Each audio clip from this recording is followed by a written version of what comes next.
Libreville, la nuit. Les embouteillages ont repris et la foule est de retour dans les cafés et restaurants. Depuis l'annonce de la levée du couvre-feu, les Gabonais ne cachent pas leur joie de pouvoir reprendre leurs habitudes nocturnes. Les populations sont vraiment contentes. On est à l'aise, on boit jusqu'au matin. On est à l'aise. L'histoire de couvre-feu, on ne connaît plus.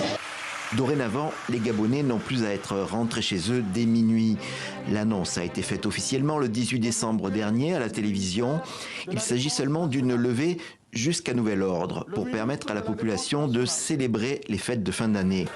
Le communiqué ne cache pas qu'il y a aussi des raisons économiques, un soulagement pour la profession des restaurateurs qui avaient vu leurs revenus sévèrement amputés. Nous, ça nous arrange, au moins on a des heures un peu supplémentaires qui font en sorte qu'on essaie un peu d'élever notre chiffre d'affaires.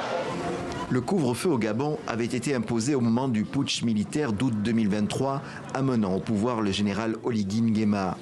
Après un allègement, il avait été renforcé début octobre, avant le lancement de la campagne pour le référendum sur la Constitution.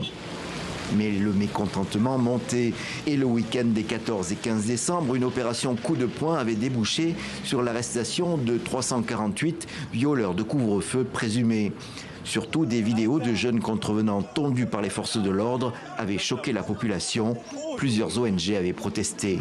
Pour le peuple gabonais, il était vraiment urgent de lever le couvre-feu parce que d'un premier point, l'armée n'a pas communiqué sur l'urgence de maintenir le couvre-feu. Et de deux, ce couvre-feu faisait déjà état de plusieurs dérapages. Et la dernière fois, il y a eu des arrestations qui ont conduit à des traitements inhumains des Gabonaises et des Gabonais.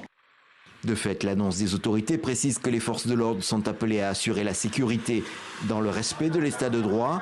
Nous avons tenté de contacter les autorités gabonaises. Elles n'ont pas répondu à nos sollicitations.